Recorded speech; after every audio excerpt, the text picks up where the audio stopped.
Hello বন্ধুরা, সবাই কেমন আছো? সবাইকে অনেক অনেক ভালোবাসা। দেখো চলে এলাম নতুন একটা রেসিপি নিয়ে, কাঁকরোলের ভর্তা। সবাই এইভাবে একবার কাঁকরোলের ভর্তা বানিয়ে খেয়ে দেখো। চলো দেখো, দেখতে থাকো কিভাবে বানালাম রেসিপিটা। আর দেখো এখানে আমি 4 পিস কাঁকরোল নিয়েছি আর ছোট ছোট করে কুচিয়ে নেব কাঁকরোলটা। তোমরা দেখতেই পাচ্ছ। আর এই কাঁকরোলের রেসিপিটা যে একবার খাবে সে বারবার খেতে চাইবে। অসাধারণ খেতে হয় রেসিপিটা, দুর্দান্ত। অবশ্যই একবার বাড়িতে বানিয়ে খেয়ে দেখো, আর খেয়ে দেখে বলো কমেন্ট করে কেমন লাগলো। আর কেউ কমেন্ট লাইক করতে ভুলো না। আর তোমাদের ছোটো ছোটো কমেন্ট করলে আমার অনেক ভালো লাগে, ভিডিও করতে উৎসাহ লাগে। আর সবাইকে অনেক অনেক ভালোবাসা, ধন্যবাদ আমার ভিডিও দেখার জন্য সময় ধরে। আজ কেউ স্কিপ করো না, কেউ বুঝতে পারবে না। দেখো কাঁকরোলগুলো আমি কুচিয়ে নিলাম, স্কিপ করলে ভিডিওটা কেউ বুঝতেই পারবে না কিভাবে তৈরি হলো। আর দেখো সব কটা কাঁকরোল আমার কুচিয়ে রেডি হয়ে গেছে। আর দেখতে থাকো, কাঁকরোলগুলো কুচিয়ে নিলাম, নিয়ে এইভাবে সব ছোটো ছোটো করে কেটে হালকা অল্প জলে একটু ভাপিয়ে নেব। আর এর সাথে কি কি মশলা দেবো একটু দেখতে থাকো তোমরা। এখানে দিয়েছি দেখো 2টো পেঁয়াজ, গোটা 5-6 কাঁচা লঙ্কা, শুকনো লঙ্কা, আর রসুন আছে 4 কোয়া, আধখানা টমেটোর আছে। একটু টমেটোটা দেওয়ার কারণে বেশ টক খেতে ভালো লাগবে, যার কারণে আমি টমেটোটা দিয়েছি। তোমরা দিতেও পারো না, স্কিপ করে যেতে পারো। আর দেখো এখানে 6-7 কোয়া রসুন আছে। আর এই লঙ্কা রসুনটা দেওয়ার কারণে হেভি টেস্টি হয়, সেন্ট হয়, তরকারির থেকে হেভি মজাদার একটা রেসিপি। তোমরা বানিয়ে খেয়ে দেখো। আর দেখো আমি এখানে কড়া বসিয়ে দিয়েছি, 1 গ্লাস জল দিয়ে দিয়েছি কড়াতে।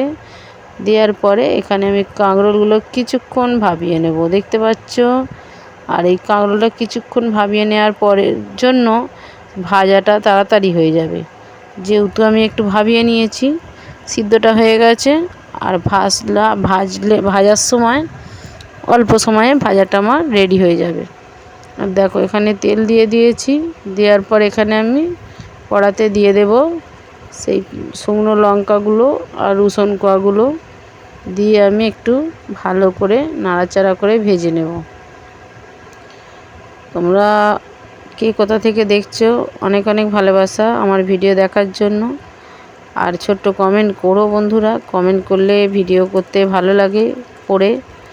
আর আমার বেল আইকনটা বাজিয়ে রেখো, যাতে নিত্য নতুন ভিডিও চাইলে তোমাদের কাছে পৌঁছে যায়। আর চলো দেখতে থাকো। এই দেখো রসুনগুলো আর লঙ্কাগুলো ভেজে নিলাম, এরকম ভেজে নেবে হালকা করে, নিয়ে এটাকে সাইডে রেখে একটু মুলিয়ে নেবে নুন দিয়ে। আর লাস্টে এটা ভর্তার সঙ্গে নাবিয়ে দেবে, মানে তার নাবাবার সময় বেশি নাড়াচাড়া করে নাবিয়ে নেবে। দেখো আমি রসুন লঙ্কাগুলো ভাজা হয়ে গেল। আর এই তেলেই দেখতে পাচ্ছ আমি যে পেঁয়াজটা কেটে রেখেছিলাম, ওই পেঁয়াজটাকেও দিয়ে আমি ভাজা ভাজা করে নেব। দেখতে পাচ্ছ বন্ধুরা, পেঁয়াজটা দিয়ে দিয়েছি। আর অসাধারণ একটা রেসিপি, দুর্দান্ত। তোমরা একবার এই কাঁকরোলের সিজনে বানিয়ে খেয়ে দেখো, সবাই ইচ্ছে করবে। আর যে না পছন্দ করবে কাঁকরোল খেতে, তারও শুদ্ধ ভালো লাগবে, সে বুঝতেই পারবে না যেটা আমি কি খাচ্ছি, জানো তো বন্ধুরা। আর এই দেখো পেঁয়াজগুলো আমি ভাজতে দিয়েছি, হালকা ভাজা ভাজা হয়ে এসছে। আরও কিছুটা ভেজে নেব, খুব পোড়া পোড়া করব না, একটু হালকা ধরনের, যেন পেঁয়াজের টেস্টিটা থাকে সেই ধরনের করবে। কেননা কাঁকরোলের ভর্তা তো বেশ একটু পেঁয়াজটা আধ ভাজা হলে খেতে আরও ভালো লাগে, গালে পড়লে ভাতের সঙ্গে। আর শুকনো ভাতের সঙ্গে গরম ভাতে হেভি লাগবে খেতে গরম ভর্তাটা। মাছ মাংস ছাড়াই ভর্তা দিয়ে ভাত খাওয়া হয়ে যাবে তোমার অর্ধেক। দেখবে একবার খেয়ে, অসাধারণ দুর্দান্ত খেতে হয়েছিল। আর পেঁয়াজগুলো দেখো আমার ভাজা কমপ্লিট হয়ে গেছে। এইবার আমি কাঁকরোলগুলো ভেজে নেব।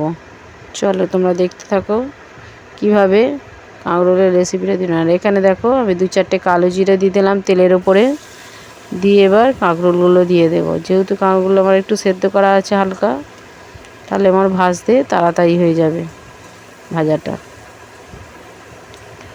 এই যে কিছুক্ষণ নাড়াচাড়া করে নিলাম, কিছুক্ষণ নাড়াচাড়া করে নিয়ে গ্যাসটা জোর দিয়ে, আর তারপরে যখন মশলাগুলো দেবে তখন বন্ধুরা গ্যাসটা একটু অফ করে দেবে, মানে হালকা আঁচ করে দেবে, অফও করবে না, হালকা আঁচে করে নেবে। এখন একটু জোর দিয়ে ভেজে নিলাম গ্যাসটা। তোমরা দেখতে থাকো ভিডিওটা, কেউ আর এতক্ষণ ধরে ভিডিও দেখার জন্য অনেক অনেক ভালোবাসা সবাইকে আমার। কেউ স্কিপ করো না, বুঝতে পারবে না।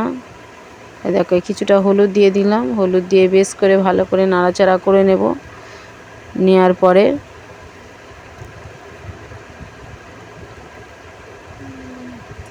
ভাজা ভাজা হয়ে গেলে এখানে আমি একটু লঙ্কা গুঁড়ো অ্যাড করব, কেননা আমি ওখানে যেহেতু শুকনো লঙ্কা ভেজে মলে রেখেছি। আর কিছুটা হালকা করে একটু কালার হওয়ার জন্য একটু লঙ্কা গুঁড়ো দেব। কিন্তু ভর্তাটা অসাধারণ হয়েছিল, তোমরা দেখেই তোমাদের লোভ লাগবে। আমার তো খুব ভালো লেগেছে, খেতে অসাধারণ হয়েছিল। আর সকল বন্ধুদের বলছি অনেক অনেক ভালোবাসা, আমার ভিডিও দেখার জন্য পাশে থেকো, আমিও তোমাদের পাশে আছি। এই দেখো আমার ভাজা ভাজা হয়ে এসছে।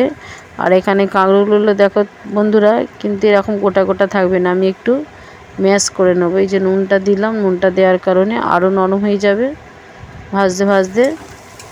এবার আমি কাঁকড়গুলোকে একটু গ্লাসের সাহায্যে একটু ম্যাশ করে নিয়েছি, দেখতে পাচ্ছ। আর একটু লঙ্কা গুঁড়ো আর একটু হলুদ গুঁড়ো দিয়ে দিলাম, কালারটা যেহেতু ভালো হয়নি। আর অল্প হলুদ গুঁড়ো দিয়ে ভেজে নিয়েছি, যার কারণে গন্ধ ছাড়বে না। আর এই যে দেখতে পাচ্ছ, এই যে একটু ভালো করে নাড়াচাড়া করে নেব। আর দারুণ খেতে হয়েছিল। এবার দেখতে পাচ্ছ ভালো করে আমি কষিয়ে নেব। টমেটোটাও দিয়ে দিয়েছি। এইবার যে রসুন লঙ্কাটা আমি ভেজে রেখেছিলাম ওইটা দিয়ে দেব, ওই যে দিয়ে দিলাম। তারপরে পেঁয়াজ ভাজাটাও দিয়ে দেবে সঙ্গে, দিয়ে ভালো করে নাড়াচাড়া করে নেব যাতে টেস্টটা ভালো হয়।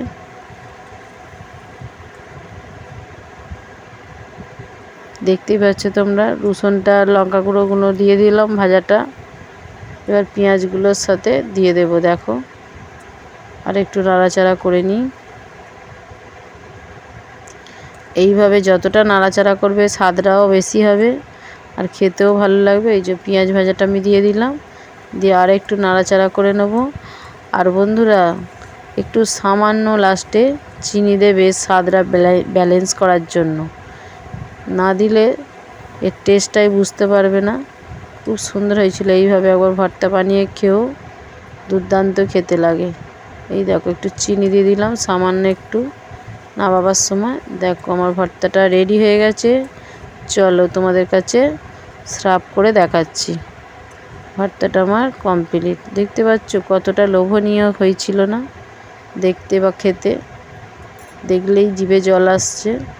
আর সত্যি বলছি লোভনীয় হয়েছিল খেতে, গরম ভাতে দারুণ হয়েছে খেতে।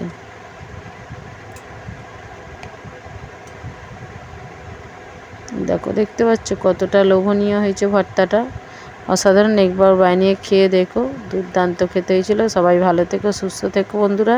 টাটা সবাইকে।